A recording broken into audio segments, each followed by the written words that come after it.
And hello YouTube, this is Thomas Jones back once again with another installment of my series about retro game emulation and my journey through that. We're on video 17, and before we dive into the topic of the day, which is MUGEN and OpenBOR, I just want to point out that this series isn't a technical guide, although it has had a lot of technical information. This is a chronicle of my journey and the experience I've had over the last 2 years learning about retro game emulation. Above all, this is about how I fucked around and found out and learnt how to learn about retro game emulation. Of course, as usual, I'm not going to be providing links to any ROMs whatsoever in this video or in this series, but hopefully it will have information that will be useful to you as someone who's new to the retro gaming emulation scene, and hopefully this has been a useful chronological sequence of one person's journey trying to understand more and more about it. So specifically today I want to talk about two particular parts of the retro gaming emulation scene to an extent. These are more sort of ancillary bits because they're not actually retro consoles, but they're definitely retro in their vibe. There are two things to talk about here. The first one we're going to talk about is MUGEN. So MUGEN is actually M-U-G-E-N with a dot in between each one of those letters. And ultimately, the important thing to remember about MUGEN is that it's actually a game engine as much as it is actually a game. So the way that MUGEN works is that it's a freeware, so completely free bit of software, 2D fighting game engine. It's designed by like a bunch of developers that are called Elec whatever that means or stands for. Essentially, it was made by a bunch of kids at university one day, about 10, 20 years ago, and they made it as a project. And long story short, it's essentially been released and then it went kind of stagnant and then it re-released in 2011, and since then the community's been working on it, tweaking it, using it for all sorts of bits and pieces. It's a 2D fighting game engine, as you can see here, but it's kind of a game engine. It's kind of actually just a game. As you can see from this footage here, it allows people to make 2D fighting games about anything. You can make any characters you want doing anything you want. You can have Homer Simpson fighting Batman. You can have Superman fighting a killer tomato. You can literally do whatever you want. You can create any 2D sprite and throw together any other 2D sprites and make a fighting game with whatever kind of front end you want or back end you want or characters you want and all this other kind of strange, weird stuff. There are lots of Mugen games out there. There's DC versus Marvel. There's Mugen like Fighting Collective. There's loads of different weird ones, and the one I'm showing you now is one of the big ones with literally hundreds of characters in it. But the truth is, it's something that you can just download and then develop yourself if you want to. But if you don't want to do that, you can just go and pick up other people's finished Mugen projects, which are essentially random. I'm not going to say bootleg, but the kind of like indie developed solo 2D fighting game projects. They're not indie in the same sense of the indie library or indie games that you see on things like Steam, which essentially means by a small but professional studio. This is proper indie, proper sort of like guerrilla software development. I could make a Mugen game. I could download Mugen, get some sprites, put together a few bits and pieces, click it all together like software Lego, and then I would have my own Mugen game, and I could call it, Thomas versus Judge or anything like that. Anyone can make these, and some of the people that made them made really awesome ones. They play in Batacera, they play in a variety of kind of retro gaming front ends anyway. Um, these aren't retro games. They have a retro look, obviously. It's 2D pixelated fighting art, as you can see. And they've got a very retro feel. It feels a bit like Marvel vs. Capcom or SNK or King of Fighters or any of those sorts of games, but just ramped up to 11, packed full of energy and sort of bizarre, eccentric choices and sprites and all that sort of stuff. And yeah, then just made available for free. All Mugen games are free. You can download them from a variety of places. I got mine from the Internet Archive before the Internet Archive functionally closed down. And yeah, just so you know, you get the files, you put them in. In my case, I played them on Batacera on my Steam Deck. You follow the Batacera wiki, which I've talked about over the last couple of videos. You put it on your Steam Deck, you play it, and that's what Mugen is. There are lots of other videos online showing Mugen footage and talking about Mugen and stuff. But what I've just told you now is the top level TLDR. That's what it is. It's a fan-based community of people taking a particular game slash game engine and tweaking it however they want, making loads of different variations and versions. And yeah, that's what it is. It's a strange, unusual, quirky kind of parallel bit to the retro video game community, but it's not a retro game per se, but it's very, very much retro gaming inspired. Okay, with that, the next thing I want to talk about is OpenBOR, which actually stands for Open Beats of Rage. You can see the logo here, but what Open Beats of Rage is similar to MUGEN in the sense that it is a community-based engine, engine slash video game, and it allows you to make whatever kind of weird mashup fighting game that you want. The key difference is that OpenBOR is for 2D scrolling fighting games, whereas MUGEN is for 2D sort of versus fighting games, as opposed to, I suppose, what the experts would call a belt scroller game, which is a game like Streets of Rage or something like that.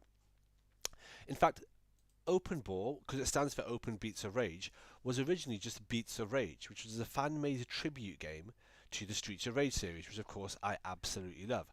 All it did is it took the Streets of Rage series, built it in a different engine so it was identical, and then just swapped some of the sprites out. So it took out some of the main characters and put in characters from things like the King of Fighters series and things like that. So really it was just like a fan-made, I'm not going to say a hack, but let's say a mod of Streets of Rage that people could just play on their PC. Then the team that made it, which keep in mind is just a community team of volunteers called Team Senile, I think is what they're called. What they did is they then modified this game to make it a modifiable game engine game. The same way that MUGEN is kind of a game but kind of a game engine. And they call that Open Beats of Rage. So Open Beats of Rage is an open source continuation of the Beats of Rage game, making it an engine. And whilst that was made to be a standalone game, basically the modular design of all the elements and the engine meant that other people in the community who were reasonably techie, so techier than me, but not necessarily like proper video game coders, those sorts of people were able to replace assets like the main characters or some of the backgrounds or some of the weapons with whatever they wanted to make themselves, like mods. So what that then, that kind of threw the door open to a community to start building all sorts of belt scrolling games.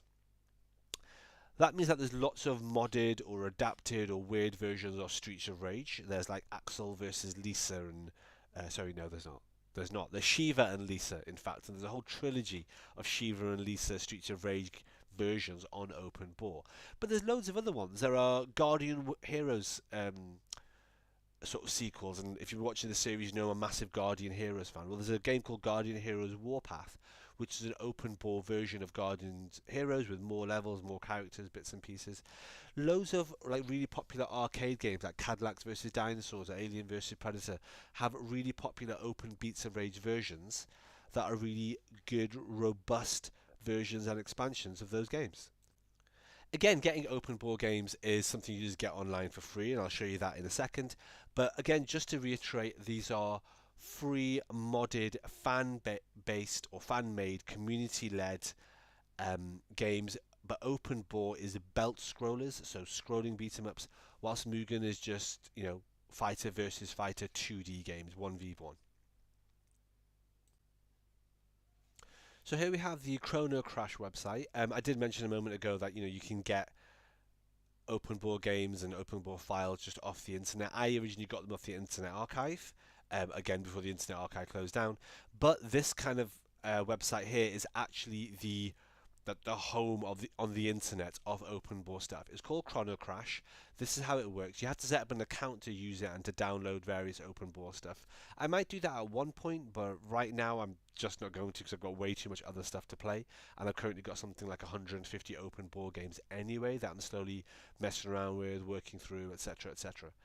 At this point, I'm just going to roll some B-roll footage, both of MUGEN and of OpenBOR, and I'm just going to give you just a list of a few things that I learned when I was emulating this sort of stuff. So, what are the tips I can give you? One, OpenBOR works on the B-Link, which is the same as the Super Console X Pro. Bizarrely enough, they didn't work on the Super Console X Pro, even though they're not very high-powered or demanding, but they did work on the B-Link device that I made several videos ago and I talked about. Again, there are guides available online, especially on Retro Game Core, about how to get something like a TV top set box, like an Android box, and install things on there so you can run retro games. And that's a good way to run easy, low demand retro games like OpenBOR games. As you know, I have a Retro Pocket 3 and I tried to install them on Retro Pocket 3 via the Android APK. That wasn't working. I then downloaded a fresh install of the APK from the Internet Archive, which was version 3,6391 of OpenBOR, and this worked, which was awesome. But on the Retro, it only had a like really annoying touch screen controls. The buttons didn't actually work. So what I had to do is I had to use the RP control deck to do that. That's basically the Retro Pocket control deck where you swipe from the right of the screen. I had to use that to map buttons to input on certain touchscreen locations. Unfortunately, I haven't got any footage of this here, but what I will say is if you are using a Retro Pocket and you do want to play OpenBOR, that's the way you're going to have to do it. Install the APK. There's lots of guides on Chrono Crash and various other websites. Install the APK for OpenBOR.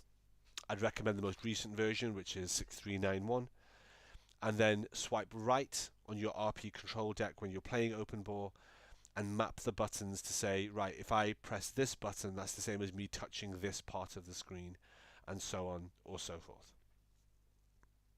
Again, if you've been watching this series, you'll see that I set up a Retro Pocket 3 Plus for a friend of mine. Ironically, his worked much better than mine. He used the most recent APK and it all worked really smoothly.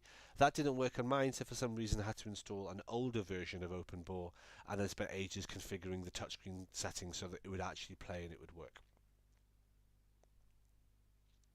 As an update, in January 2024, they released a new version of OpenBOR for the first time in 5 years. That was the one they launched in 2019, was the previous one. OpenBOR version 4, which is what it's called, contained over 1,300 improvements from the previous version of OpenBOR, so well worth checking out. I have yet to try it on my Retro Pocket, but that's because Batocera just kind of incorporates the most recent OpenBOR version when you install Batocera. So frankly, it just felt like easier just to use my Batocera Steam Deck build. The final thing to keep in mind is, whilst I've just been saying I use Batocera, not all OpenBOR games work on Batocera, as that uses an unsupported fork of OpenBOR. I didn't realize this until one day I tweeted the OpenBOR people with a query, and they were like, oh, the reason this isn't working is because you're using Batocera. So again, be aware of that. If you do find an OpenBOR game that doesn't work on Batocera, what you need to do is actually install OpenBOR on your PC desktop and run the most recent version there, which at time of writing is OpenBOR version 4.0.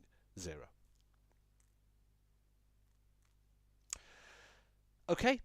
I'm going to keep this video relatively short. I just wanted to make clear that's what these two things are. When I was doing retro gaming and learning away about these various bits and pieces, it wasn't really very well explained, and it's kind of weird but kind of enticing. Like, it's interesting to see Plastic Man fight Predator when you're looking at MUGEN games and things like that, but I never really understood what they were. Was this a company? Is this an arcade provider? I never got that.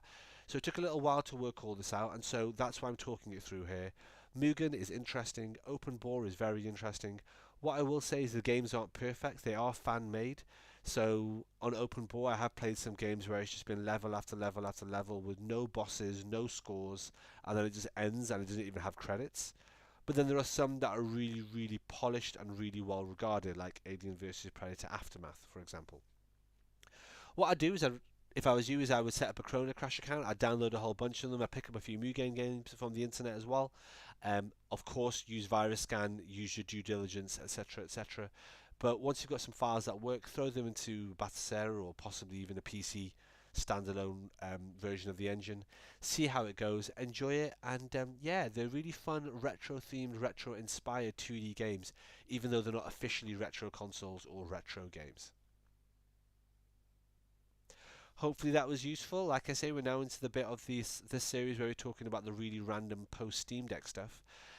Hopefully this video is helpful. Let me know what you think. Has anyone got any recommendations of any really good MUGEN games or OpenBOR games? Because I've only really found 5 decent MUGEN games, although they are massive with hundreds of characters, and I've got about 110 OpenBOR games, but I'm always on the lookout for new interesting community-led mods or versions of these.